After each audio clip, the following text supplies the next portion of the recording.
ஸ்ரீமத் பாகவதத்தில் இன்றைக்கி நம்ம பார்க்க போகிறது காளிய மர்தனம். யமுனை கரை வழியே யார் நடந்து போனாலும் அங்கே காளியன் மடு இருந்ததாம்.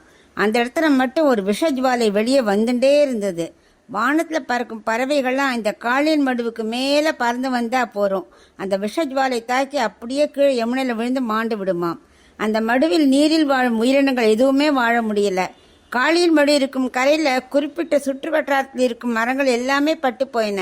அந்த பக்கம் ஜீவராசிகள் எது வந்தாலும் மாண்டு போயின. இப்படி விஷவாயு தாக்கி எந்த உயிரினங்களும் வாழ முடியவில்லையே. கண்ணன் யோசித்து பார்த்தா இதுக்கு என்ன காரணம், ஏன் எது வந்தாலும் உயிர் வாழ முடியல அப்படின்னு யோசிச்சு பார்த்தாராம். அங்கே சுகபிரமம் அழகாக வர்ணிக்கிறார். விலோக்கிய தூஷிதாம் கிருஷ்ணா கிருஷ்ணக கிருஷ்ணாகினா விபுகு. அதாவது கிருஷ்ணாங்கிற சொல்லக்கூடிய யமுனையில் கிருஷ்ணாகி என்ற காளிங்கனால் இப்படி மாற்றம் ஏற்பட்டது என்பதை கிருஷ்ணன் புரிந்து கொண்டாராம். என்ன சொல்ல வர்றார் அப்படின்னாக்க, கிருஷ்ணன கருப்பாகிய யமுனையில் கிருஷ்ணாகி கருணாகமான காளியனால் அந்த மாறுதல் ஏற்படுகிறது அப்படின்னு யார் புரிஞ்சுக்கிறா? கருணீல வண்ணனான கிருஷ்ணன் தெரிந்து கொண்டார் அப்படிங்கிறார். அதனால இந்த காளிங்கன் அடக்கி அதன் மேல் நடனமாட தீர்மானித்தார் பகவான். யமுனை கரையில் இருந்த கதம்ப மரத்தை கிடுகிடுன்னு மேலே ஏறிட்டார். அப்படியே கண்ணனுக்கு பெரிய போருக்கு போகிற மாதிரி ரெடி ஆகிட்டாராம். அங்கேருந்து யமுனையில் குதித்தார். அதான் நாச்சியார் திருமொழியில் ஆண்டாள் பாடுறா, ஆட்சிமார்களும் ஆயிரம் அஞ்சிட பூத்த நீள் கடம்பேறி புகப்பாய்ந்து வாய்த்த காளியன் மேல் நடமாடிய கூத்தனார் வரையில் கூடிடு கூடலே அப்படிங்கிறா. அதாவது எப்படின்னாக்க பகவானுடைய திருவடி பட்டு அந்த கதம்ப மரமாக துளிர்க்க ஆரம்பிச்சிருத்தோம். வாய்த்த காளியன் அப்படிங்கிற என்ன பாக்கியம் செய்தான் காளியன் அப்படிங்கிறா. அப்படி யமுனையில் கண் குதித்ததும் யமுனை எப்படி இருக்கு, 600 அடி சுற்றளவுக்கு வெளியே தெளிச்சதான் அந்த நீர். காளிய மடுவோ விஷஜ்வாலியாக இருக்கிறதே. அப்போ கண்ணை குதிச்சா 600 அடி சுற்றளவுக்கு வெளியே தண்ணீர் தெளிச்சுனா என்ன ஆகும், விஷ நெருப்பு பரவிடாதோ அப்படின்னாக்க அதுதான் இல்லை. கண்ணனோட திருமேனி ஸ்பர்சம் பட்ட உடனே யமுனையில் விஷமெல்லாம் மறைஞ்சு போயிடுத்து. அப்படியே அமுதமயமாக தீர்த்தமாயிடுத்து. எல்லாமே அதனால புத்துயிர் பெற்றன. எதெல்லாம் வறண்டிருந்ததோ எல்லாம் புத்துயிர் பெற்றன. காளியன் பார்த்தான், என்னது என்னிடத்திற்கே ஒருத்த வந்திருக்கானா, சும்மா விடக்கூடாது அப்படின்னு நினச்சி கீழே இருந்து மெல்ல 101 தலைகளுடன் மேலே வந்தான். அந்த 101ங்கிறது பாகவத்தில் அப்படி தான் சுகபிரமம் சொல்லியிருக்கார். அது என்ன பண்ணிட்டு காளியன் கண்ணனோட உடல் முழுதும் சுற்றி கொண்டுடுத்தான். அப்படியே அழுத்த ஆரம்பித்தது. அது மட்டும் இல்லை, விஷத்தை அப்படியே கக்கியது. இதை பார்த்து ஆயர்கள் ஆய்ச்சிமார்கள்லாம் கரையில் அப்படியே மயங்கி விழுந்துட்டாலாம். இந்த காட்சி எப்படி இருந்ததா? ஆண்டாள் நாச்சியார் பாடுறா, நீர்க்கரை நின்ற கடம்பை ஏறி காளியன் உச்சில் நட்டம் பாய்ந்து போர்க்களமாக நிறுத்தம் செய்த பொய்கை கரைக்கெண்ணை உய்த்திடுமீன் அப்படிங்கிறா. அப்போது நந்த கிராமத்தில் இவ்வாறுலாம் இருக்கா இல்லையா, யசோதை நந்தகோபன்லாம் இன்னும் இருக்கா இல்லையா ஆட்சிமார்கள்லாம், அவளுக்கு ஏதோ அபசகுணம் தெரிஞ்சுதான். உடனே எல்லாரும் வந்துட்டா. கண்ணன் இதுக்கானே காத்துன்றதான், எல்லா கூட்டம் வரணும்னு அவன் ஆடுறதை பார்க்கணுன்னு அது வரைக்கும் சுற்றி இந்த காளியனுக்கு பெசாமல் இருந்துட்டார். எல்லா மொத்த கூட்டம் வந்த உடனே கண்ணன் ஆட ஆரம்பிச்சிட்டார். கருடன் எப்படி பாம்பை சுற்றி வளைத்து தாக்குமோ அதுபோல அத்தனை கட்டையும் அவிழ்த்து ஒரு கையால் பாம்பின் வாலை பிடித்து கொண்டார். திருவடியால் காளியன் தலையை மாறி மாறி நல்ல நாட்டியம் ஆடத் தொடங்கினார். சுகபிரமம் சொல்றார், அகிலகலா ஆதி குருவான். ஆயக்கலைகள் 64 எப்படி உடனே 64 நாள் கத்துட்டார் இல்லையா, அவர் இப்படி மாற்றி மாற்றி தலையில் தன் திருவடியை வைத்து வணங்காத கர்ப்பம் கொண்ட தலைகளை எல்லாம் அடக்கினாராம். எந்த தலை மேல தூக்குகிறதோ அந்த தலையில காலை வச்சு பகவான் திருவடியை அழுத்துவாராம். அழுத்திய பின் அந்த தலையில் தன் திருவடியை வைக்க வேண்டிய அவசியமே இல்லை. அது அமுங்கிடுத்தே, கர்வம் போச்சு. உடனே அடுத்த தலையை தூக்குமா. இப்படி ஒவ்வொரு தலையிலையும் தன் தலையை திருவடியை வச்சு வச்சு அவர் அகங்காரத்தை எல்லாம் போக்கினார். அகங்காரம் இதில் என்ன தெரிஞ்சுக்கணும் அப்படின்னாக்க, அகங்காரம் தலை தூக்கினால் பகவான் தண்டித்து பணிய வைக்கிறார் அப்படின்னு நம்ம புரிஞ்சுக்கணும். துயரறு சுடரடி தொழுதழி என் மனனே அப்படின்னு ஆழ்வார் பாடினாரே. இப்படி அத்தனை தலைகளையும் கண்ணன் அழுத்த காளியன் இறக்கும் நிலைக்கு வந்துட்டானாம். அப்போது அவனுடைய மனைவிமார்கள்லாம் இருக்காளே, அவள் என்ன பண்ணா, கிருஷ்ணனை தொழுதாளாம். இப்படி காளியனை உயிரோடு விடும்படியும் அவன் செய்த கொடுமைக்கு தண்டனையாக நீ கொடுத்ததே போரும், அவன் அபசாரப்பட்டதற்கு மன்னிக்கணும், நீ கொடுத்தது தண்டனை என்று நாங்கள் நினைக்கல, உன் அனுகிரகம் என்று தான் நாங்கள் நினைக்கிறோம் அப்படின்லாம். என்ன அனுகிரகம் அப்படின்னாக்க, அனைவரும் உள்ள திருவடிகள் தங்கள் தலையில் சுமக்கும் பாக்கியம் கிடைக்குமா அப்படின்னு காத்துட்டு இருக்கும்போது கேட்காமலேயே உன்னுடைய திருவடியையும் இவ காளியினோட தலைகள் மேலே வச்சியே, அப்படி கர்வத்தை போக்கினே, அது அனுகிரகம் தானே அப்படின்னு மனைவிகள்லாம் பிரார்த்திச்சுட்டாளாம். கூரத்தாழ்வான் சொல்கிறார், அடியன் தலை காளியன் தலையாக இருந்திருக்கக்கூடாதா, பகவான் திருவடி அடியன் தலையில் மீண்டும் மீண்டும் பதித்திருக்கும் பாரு அப்படின்னு கூரத்தாழ்வார் பாடுறாராம். பகவான் சொல்கிறார், இந்த பொதுமக்கள் பயன்படுத்தக்கூடிய இந்த யமுனையிலலாம் இருக்கக்கூடாது, பெரிய கடலில் நடுவில் போயிடு, இங்கே தான் விஷமெல்லாம் பரப்பக்கூடாது, பொதுமக்கள் வாழற இடம், பசுக்கள்லாம் வர இடம் அப்படின்னு நாகத்திட்ட சொன்னாராம். உன் விஷம் பெரிய கடலில் போனால் அது பெரிய கடலில் அதில் உன்னோட துளி விஷம் ஒன்றும் பாதிக்காது அப்படின்னு பகவான் சொல்கிறார். ஏற்கனவே ரமணகத்தீவுங்கிற இடத்துல தானே இருந்தாய், அங்கேயே போய்விடு அப்படின்னார் கண்ணன். அப்படி சொன்ன உடனே காளியன் தான் இங்கே வந்ததற்கான காரணம் ஒன்று இருக்கிறது அப்படின்னு இப்போ சொல்கிறார். அதான் முன்னாடி பாம்புகள்லாம் ரமணகத்தீவில் தான் இருந்தனவாம். அந்த பாம்புகள் தினமும் ஒரு பாம்பை உணவாக கருடனுக்கு கொடுத்து விடுமாம். அதனால் மற்ற பாம்புகளை தொந்தரவு செய்யாதே என்று கருடன்ட்டு அவள் சொல்லி வச்சுருந்தா. தினம் உனக்கு ஒரு பாம்பு கொடுத்துட்றோம், நீ மற்ற பாம்புகளை டெய்லி ஒன்றும் பண்ணாத அப்படின்னு கருடன் அதுக்கு சம்மதித்தான். தனக்கு வச்ச பாம்பை மட்டும் எடுத்துட்டு போயிடும் கருடன், மற்ற பாம்புகளை ஒன்றும் தொந்தரவே செய்யாமல் இருந்தது. ஒரு தடவை காளியன் தன்னிடம் அதிகம் விஷம் இருக்கிறதுனால ரொம்ப கர்வம் வந்துடுத்து அவனுக்கு. அதனால கருடனுக்கு வைத்த பாம்புகளை தினமும் அவன் சாப்பிட்டு வருகிறான், இன்னைக்கு நம்ம சாப்பிட்ருவோம் அப்படின்னு சொல்லிட்டு கருடனுக்கு வச்சிருந்த பாம்பை காளியன் ஏன் அவனுக்கு கொடுக்கணும்னு தானே நினச்சதான். அதனால என்ன பண்ணா, தன் விஷத்தால் கருடனை கொத்தியதான். வரவிடாமல் இருக்கிறதுக்காக காளியன் கருடனை கொத்தின உடனே கோபம் வந்துடுத்து கருடனுக்கு. காளியனை தன் ரெக்கைகளால் அடித்தார். அந்த அடி தாங்க முடியாமல் கருடன் வராத இடத்திற்கு சென்று விட தீர்மானித்தது காளியன்.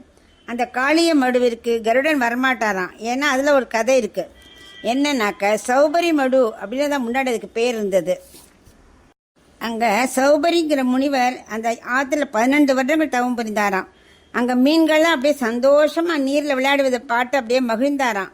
அப்போ பார்த்து கருடன் என்ன பண்ணிட்டு ஒரு மீன் அப்படியே தூக்கின்னு போயிடுத்து. முனிவருக்கு கோபம் வந்துடுத்து, இவ்வளோ சந்தோஷமாக வாழற மீனை நீ சாப்பிடுவியா அப்படின்னு சொல்லிட்டு அவர் சாபம் கொடுத்துடுறார். என்னன்னாக்க காளின்னு என்ற அந்த இங்கே நீ வந்தியான்னா உனக்கு உயிரிழப்பாய் அப்படின்னு ஒரு சாபத்தை கொடுத்துட்டா சௌபரி முனிவர். அப்போலேருந்து கருடன் இங்கே வரமாட்டார்.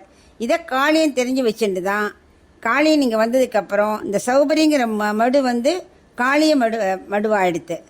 அவன் விஷவாயுலாம் கக்கினதுனால மரங்கள்லாம் அழிஞ்சனா எல்லாம் நடந்தது. அந்த கதையை இப்போ கண்ணன்ட்ட காளியன் சொல்கிறான். அதனால தான் இந்த இடத்துல இருக்கேன் அப்படின்னு காளியன் சொன்ன உடனே அப்போ பகவான் சொல்கிற, இல்லை நீ மறுபடியும் ரமணக தீவுக்கே போயிடு, கருடன் உன்னை தாக்க மாட்டான். ஏன்னாக்க எப்போ என் திருவடியை நான் உன் தலையில் வச்சு ஆடினேனோ அதோட திருமண் காப்பாக அது உன் தலையில் அது பதிந்து விட்டது. அதை பார்த்த உடனே கருடன் உன்னை ஒன்றுமே செய்ய மாட்டார். இப்போ நாமம் போட்டிருக்கலையா பாம்புக்கெல்லாம் பார்க்குறோமே, அது என்னோட திருவடிப்பட்ட திருமண் காப்பாக இருக்கும் அப்படின்னு கண்ணன் சொல்லிட்டாராம். இப்போது நம்ம அதானே பார்க்குறோம், அதனால நீங்கள்லாம் ஒற்றுமையாக இருப்பீர்கள் அப்படின்னு சொல்லிட்டார் கண்ணன். அப்புறம் அந்த இடத்துக்கு போனப்புறம் கருடனும் பாம்புமே ஒற்றுமையாக இருந்ததான். ஏன்னா பகவான் திருவடி பற்றிருக்கே, அதனால கருடனும் ஒன்றும் பண்ணலை, ரெண்டெல்லாம் ஒற்றுமையாக இருந்தது. அதுக்கப்புறம் கண்ணன் அவன் சொன்னதுனால காளியன் தன் மனைவியோட ரமணக தீவுக்கே போயிட்டான். அப்போ கிருஷ்ணன் பலசுதி சொல்கிறாராம், காளிய மர்தன சரித்திரம் என்று இதற்கு பெயர். இதுக்கு பேர் என்னது? காளிய மர்தனம். கண்ணன் தலையில் காளியன் தலையில் ஆடியது காளிய நர்தனம். ஏன் மர்தனம் அப்படின்னாக்க அடக்குதல் என்று பெயராம். மொத்த சரித்திரத்துக்கு காளிய மர்தனம் என்று தான் பெயர். அதாவது இந்த சரித்திரத்தை என்ன பலஸ்துதினா, இந்த சரித்திரத்தை கேட்பவர்கள் பாம்பை கண்டு அஞ்ச தேவையே இல்லை, நாகபயம் நாகதோஷம் எல்லாமே விலகிடும் அப்படின்னு கண்ணனே கூறியிருக்காராம். அதனால இதுக்கு பேர் காளிய மர்தனம் அப்படின்னு பேர். இந்த காளிய மடுவில் காலை மாலை இந்த சரித்திரத்தை படித்தால் பாம்பு சுற்றி பாம்பு நம்மளை ஒன்றுமே பண்ணாது, பயப்படவே வேண்டாம். காளியன் மடுவில் தீர்த்தமாடி பித்திருக்களுக்கு தர்ப்பணம் செய்து அங்கு தியானம் செய்தால் பித்திருக்களின் அனுகிரகம் கிடைக்கும் அப்படின்னு சுகர் தனியாக பலஸ்துதி சொல்கிறார். முன்னாடி சொன்னது கண்ணன் பலஸ்துதி, இப்போ சுகபிரம்மம் சொல்கிறார். ஸோ பித்திருக்கள் சாபமே இருக்காது, எல்லாம் நீங்கிடும் அப்படிங்கிறார். அப்புறால தத்துவம் என்னன்னா, காளியன் என்ற மனசு இருக்கே, அதான் மனசு, அது பாம்பு போல் அங்கு இங்கும் நெளிஞ்சு ஓடுறது. அந்த மனசு ஓடுறத அடக்கணும் இல்லையா? அதுதான் கண்ணன் நம்மளோட உள்ளத்துக்குள்ளே புகுந்து தன் திருவடியை பதித்து மனசு அப்படியே கர்வம் இல்லாமல் ஒருத்தர் நிதானமாக இருக்கிறதுக்கு வழிவகுக்கிறார். அப்போ தான் நம்ம மனசு தியானத்தில் ஈடுபடும். அதுதான் இந்த காளிய மர்தனம் நமக்கு உணர்த்துகிறது. ஸ்ரீமத் பாகவதத்தில் காளிய மர்தனத்துக்கு அடுத்தது பார்க்க போகிறது நம்ம பிரலம்பாசுர வதம். ஒரு தடவை கண்ணன் பலராமன் மற்ற எல்லா ஆயர்களோடு என்ன பண்ணா, பிருந்தாவனத்தில் விளையாடிண்டே அங்கே இருந்த பாண்டரீகம்ங்கிற ஆலமரத்தை அடைந்தார்கள். அந்த பிரலம்பன்கிற அசுரன் என்ன பண்ணா, கண்ணனை கொல்வதற்காக ஒரு இடையின் வடிவத்திலேயே வந்தான். நீண்ட கைகளோடு இருந்தான். அதை கண்ணன் பார்த்துட்டான். ஆனால் ஒன்றும் தெரியாதவன் போல அவனோட நன்னா நண்பன் மாதிரி பழகினான். அந்த ஆலமரத்தின் அடியில் கண்ணனோட வந்த சிறுவர்களோடு என்ன பண்ணான், மற்போர் விளையாட ஆரம்பித்தான். நம்ம இன்றைக்கி மற்போர் விளையாடலாம் அப்படின்னு அவள் விளையாட ஆரம்பித்தா. என்ன அதில் என்னன்னாக்க 2 பிரிவாக பிரிச்சுட்டா. ஒரு பிரிவுக்கு தலைவன் வந்து பலராமன், இன்னொரு பிரிவுக்கு தலைவன் கண்ணன். இதில் இந்த மற்போரில் யார் தோக்குறாளோ தோக்குறவா ஜெயிச்சவாளை சுமந்துட்டே போகணும். கண்ணனும் எப்போவுமே பக்தனுக்கு அடிமையாச்சே, அதனால் தான் தோற்றுறது போல நடிக்க கண்ணன் எதிர்ப்பக்கத்தில் இருந்த நண்பனான ஸ்ரீதாமனை சுமந்து கொண்டு சென்றான். இப்படி சிலர் சுமந்து கொண்டும் சிலர் சுமக்கப்பட்டும் போனார்கள். உன் பக்கம் இருந்த அசுரன் என்ன பண்ணான், பலராமனை தூக்கி கொண்டு சென்றான். பலராமனுக்கு என்ன சொன்னார் கர்காச்சாரியர், பேர் வைக்கும்போதே ரொம்ப பலம் உள்ளவன் சொன்னார் இல்லையா? அதுக்கேற்ற மாதிரியே இப்போ என்ன பண்ணா, பலராமன் தன்னை ரொம்ப பெருசாகவும் ரொம்ப பலமாகவும் ஆக்கி கொண்டான். அசுரனும் தன்னோட உண்மையான சொரூபத்துக்கு வந்தான். ரொம்ப பலம் உள்ளவனா அவனும் வந்தான். உடனே கண்ணனோட திருமுகத்தை பார்த்தான் பலராமன். உடனே பயம் நீங்கியது. என்ன பண்ணான், தன் கையை முஷ்டியை கொண்டு ஓங்கி அசுரனை தாக்க அசுரன் அப்படியே கீழே விழுந்துட்டான். அப்படியே பிரலம்பாசுரன் மாண்டு போனான். ஆனால் இந்த பிரலம்பாசுரனை வதம் செய்ய கொஞ்சம் ரொம்ப நாழி ஆயிடுத்து. அதுக்குள்ளே பசுமாடுகள்லாம் புற்களை மேய்ச்சுண்டே ஐஷிகம்ங்கிற காட்டை அடைந்தன. ரொம்ப வெப்பம் ஜாஸ்தியாக இருந்ததுனால பசுக்களுக்கு ரொம்ப தண்ணீர் தாகம் எடுத்தன. கண்ணன் என்ன பண்ணா, இப்படியே விளையாடி விட்டு இப்படி பசுக்களை பார்த்தா ரொம்ப தொலைவி போயிருந்தன எல்லா பசுக்களும். கண்ணனை பிரிந்ததாலும் வெப்பம் அதிகமாகவும் இருந்ததாலும் அப்படியே மனம் கலங்கி அசையாமல் அப்படியே நின்றுட்டு இருந்தது பசுக்கள் எல்லாம். உடனே கண்ணன் என்ன பண்ணான், தன் நண்பர்கள்லாம் கூட்டிண்டு மாடு எங்கே இருக்கு, பசுமாடுகள் எங்கே இருக்குன்னு தேடிண்டே போய் பார்த்தா அது வழி தவறி மாடுகள்லாம் என்ன பண்ணித்து, தாகம் எடுத்தது இல்லையா, அது அப்படியே வழி தவறி முஞ்சக்காட்டு பக்கம் போயிடுத்து. அவைகள் வேகமாக சென்று போய் கூட்டின்னு வரலாம் அப்படின்னு போகும்போது அப்படியே காட்டுத்தீ பயங்கரமாக பரவிடுத்து. எல்லாரும் பயந்து போயிட்டா. அது போடுற சத்தம் பட் பட் பட்மன் பயங்கர சத்தம் போடுறது ரொம்ப அச்சத்தை கொடுத்தன. எல்லாரும் கண்ணா நீ தான் எங்களை காப்பாற்றணும், உன்னை விட்டால் எங்களுக்கு யாருமே கதி கிடையாது, நம்ம அப்படியே சரணடைஞ்சா. உடனே கண்ணன் என்ன பண்ணார், ஒன்றும் கவலைப்பட வேண்டாம், பயப்படாதீங்கோ, எல்லாரும் கண்ணை மூடிக்கோங்கோ அப்படின்னா. அதுக்கப்புறம் கண்ணை திறந்து பார்க்கலாங்கும்போது என்ன ஆச்சு, அத்தனை பேரும் இந்த ஒரே வியப்பு.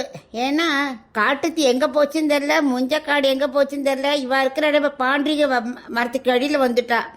எப்படி வந்தானே அவளுக்கு தெரியல. இதை நமக்கு கண்ணனோட லீலைகளில் இதுவும் ஒன்று. அதுக்கு தான் ஒரு அளவே இல்லையே, கண்ணனோட லீலைக்கு எல்லையே இல்லை எல்லாருக்கும். ஆனால் மற்றவர்களுக்கெல்லாம் எப்படி கண்ணா அப்படின்னு அவள் ரொம்ப வியந்து பார்க்குறாளாம். ஒரு சமயம் கோபியர்கள்லாம் கண்ணன் மீது ரொம்ப அன்பு ஜாஸ்தியாக போயிடுத்தான். அவள் என்ன பண்ணா, நான் எல்லாருமே கண்ணனே நமக்கு கணவனாக வரணும் அப்படின்னு பிரார்த்திக்கிறதுக்காக 1 மாதம் விரதம் இருந்தா. கண்ணனும் மனம் சந்தோஷப்பட்டான். ஏன்னா அவருக்கு தெரியும் இவள் உண்மையான அன்பு அவருக்கு தெரியும் இல்லை, சரி இவளுக்கு அருள் புரியணும் அப்படின்னு கண்ணனும் நினச்சி யமுனை கரைக்கு வந்தான். அப்போ அவள் என்ன பண்ணா, நோன்பு முடிச்சுட்டோ யமுனை கரையில் ஆடையெல்லாம் கழட்டி வச்சுட்டோ நீரில் விளையாடிண்டே குளிச்சுட்டு இருந்தா. இப்போ திடீர்னு கண்ணனை பார்த்தால அவளுக்கு வெக்கம் வந்துடுத்தோ, தலை குனிஞ்சு நின்னார்கள். ஆனால் அனைத்து துணிகளையும் கண்ணன் என்ன பண்ணான், தங்கிட்ட சுற்றின்னுட்டான். சுற்றின்னு அங்கேருந்து மரக்கிளையில் ஏறி அமர்ந்துன்னுட்டான். அவர்கள் கண்ணன்ட்ட பிரார்த்திச்சுண்டா, கண்ணா ஆடையை கொடு அப்படின்னு. அப்போது கண்ணன் சொன்னான், நீங்கள் கரைக்கு வந்து ஆடையை வாங்கி கொள்ளுங்கள் அப்படின்னா. கடைசியில் கரைக்கு வந்து தான் கண்ணன் ஆடையை கொடுத்தான். 2 கையும் தூக்கி கண்ணான்னு ரட்சிக்கணும்னு வேண்டின்டா. ஏன்னா கண்ணன்ட்டன்னா பகவான்கிட்ட எப்படி சந்தேகம் இல்லாமல் நம்ம பகவானை திரௌபதி வேண்டின மாதிரி பண்ணணும்.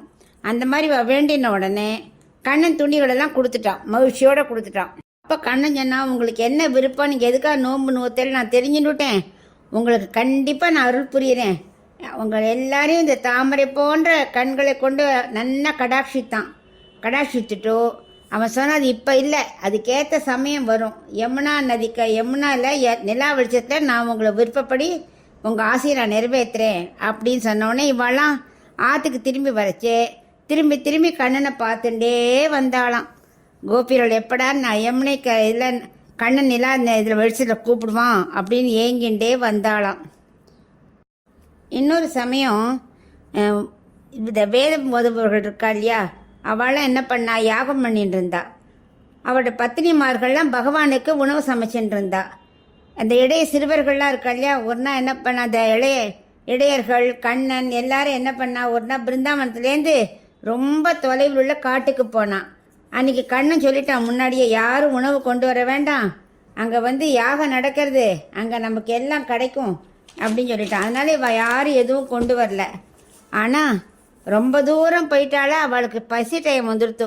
அப்போ அவன் சொன்னான், பாரு அங்கே வேதியர்கள்லாம் வேள்வி நடத்தின்னு இருக்கா, அவள்கிட்ட போய் என் பெயரை சொல்லுங்க, உணவு கிடைக்கும் அப்படின்னு சொன்னான்.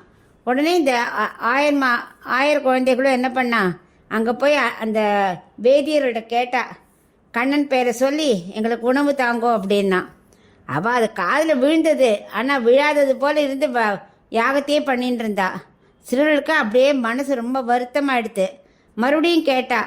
அப்போ அவள் சொன்னா, இல்லை இன்னும் எங்களுக்கு யாகம் முடியல, இப்போல்லாம் உனக்கு கொடுக்க முடியாது, போயிட்டு வா அப்படின்ட்டா அந்த வேதம் சொல்கிறவாள்லாம். உடனே இவன் நேராக கண்ணங்கிட்ட வருத்தப்பட்டு சொன்னான். அப்போ கண்ணன் சொன்னா, என் பேரை சொன்னியா அப்படின்னு வேற கேட்டார். ஆமாம் உன் பேரை சொன்னோம், அப்படியே அவள் தரமாட்டேன்னு சொல்லிட்டா அப்படின்னா. பரவாயில்ல கவலைப்படாதீங்க, நீங்கள் இந்த தடவை நேர மனைவிமார்கள் இருப்பா இல்லையா, அந்தனோட மனைவிமார்கள் அவள்கிட்ட போய் கேளுங்க அப்படின்னார். அந்த பத்தினிகள் என்ன பண்ணுவா, காத்துன்னு இருக்கா. ஏன்னா ரொம்ப நாளாக அவளுக்கு கண்ணனை பார்க்கணும் ரொம்ப ஆசை. நிறைய கதைகள்லாம் அவள் கேட்டிருக்கா. கண்ணன் இங்கே தான் எங்கேயோ பக்கத்தில் இருக்கா, எப்போ பார்க்க போகிறோமான்னு அவளோட காத்துன்னு இருந்தா. ஆனால் இப்போ சமையல் நடந்துட்டுருக்கு, அவள் யாகம் பண்ணிட்டு இருக்காளே கணவன்மார்கள்லாம். அதனால் அப்படியே அவளுக்கு மனம் பரபரக்கிறது, எப்படா பார்க்க போகிறோம் எப்படின்னு. அப்போ அவள் என்னெல்லாம் பண்ணினா, உண்ணல் தின்னல் நக்குதல் பருகுதல் எல்லா விதமான உணவு வகைகளும் பண்ணிட்டு இருந்தா. அப்போ போய் இந்த குழந்தைகள்லாம் போய் உணவு கேட்டது. இங்கே கண்ணன் வந்திருக்கான், எங்களுக்கு பசிக்கிறது, உணவு வேணும்னா. அதை கேட்ட உடனே அவ்வளவுதான், அத்தனையும் எடுத்துட்டா. கண்ணன்ட்ட ஓடி வரா. அப்போ கணவன்மார்களும் தடுத்து பார்க்குறா.